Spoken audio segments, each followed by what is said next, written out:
আসসালামু আলাইকুম ওরহমতুল্লাহি ওবরকাতুহ। প্রিয় কোরআন শিক্ষার্থী ছাত্রছাত্রীরা,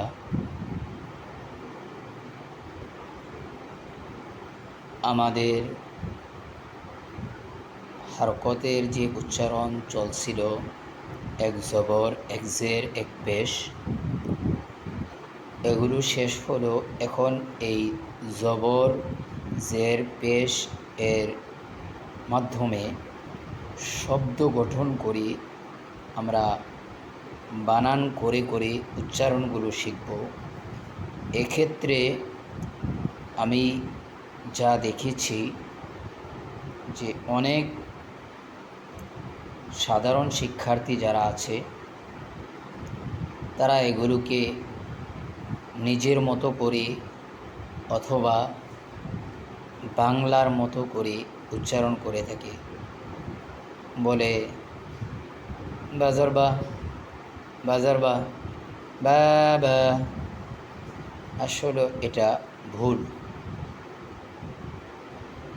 এটার বানান এবং উচ্চারণটা হবে বা জবর বা, বা জবর বা, বাবা, বাবা,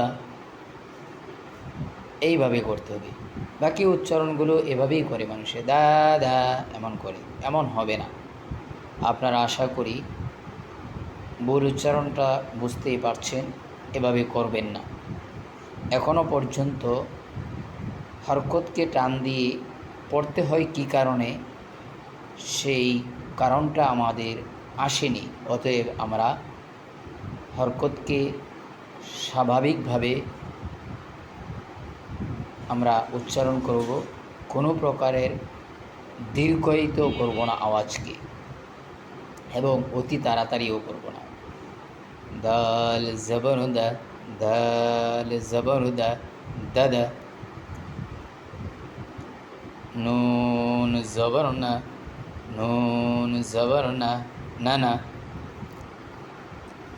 মিম জবরমা, মিম জবরমা, মামা।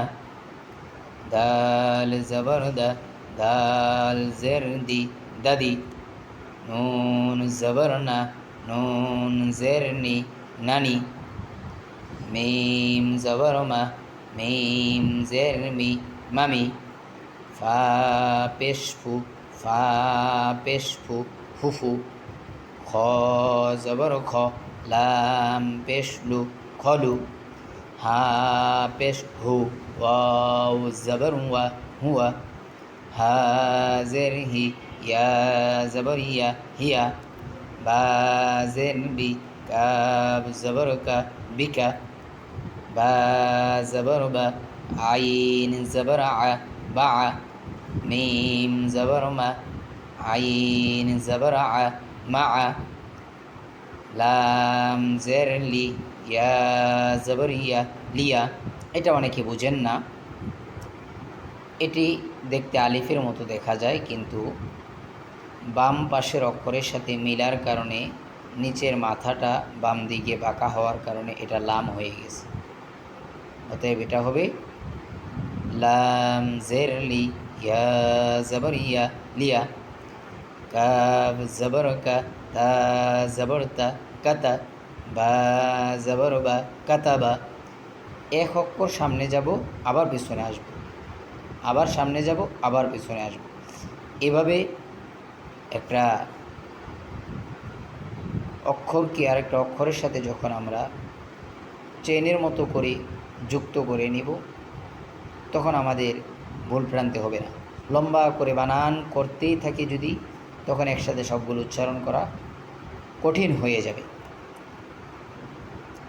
নুন জবর না, জা জবর জা, লাম জবর লা, নাজালা।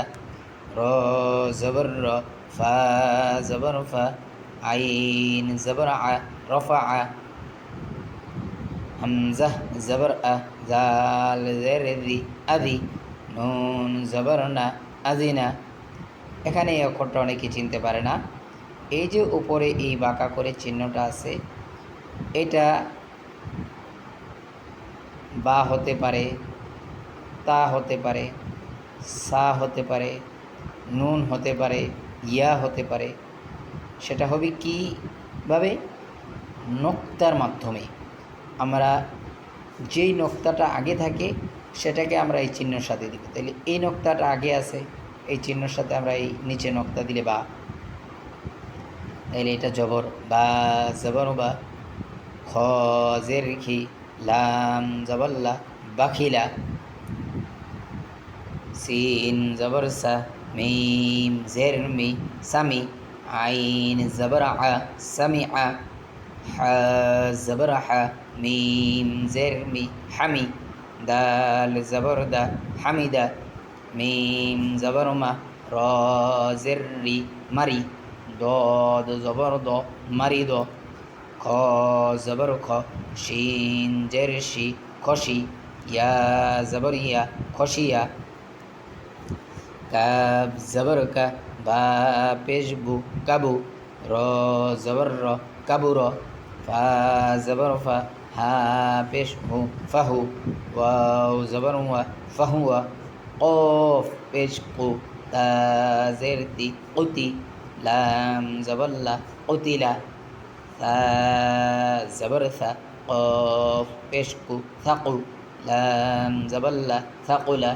ত পেশ তু, বা জের বি, তুবি। আইন জবর আ, তুবি আ।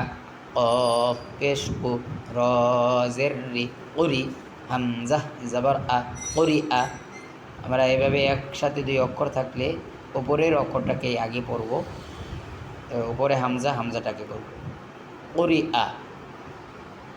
এই হলো আজকে জবর জের পেশ এর ব্যবহারের মাধ্যমে শব্দগুলো আমরা শিখলাম।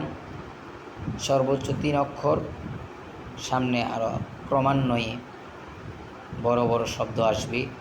আমরা এই উচ্চারণগুলো যথাযথভাবে করব, আর আমরা মনোযোগ দিয়ে নিজেরা শুনব। ছেলে মেয়েদেরকেও এ ধরনের ভিডিও দেখলে কোরআন শিক্ষা, দিন শিক্ষা, ফরজ শিক্ষা, বিভিন্ন প্রয়োজনীয় ইসলামিক বিষয়গুলো শিখার, জানার, বোঝার থাকলে আমরা পরিবারের সবাই এগুলো জানার, বোঝার, শিখার এবং মানার চেষ্টা করব। ধন্যবাদ সাথে থাকার জন্য। নিয়মিত আমাদের ভিডিওগুলো পেতে চ্যানেলটি সাবস্ক্রাইব করবেন এবং লাইক, কমেন্ট ও শেয়ার করে আপনার মতামত জানাবেন। ধন্যবাদ সকলকে। আসসালামু আলাইকুম রহমতুল্লাহি ওয়া বারাকাতুহু।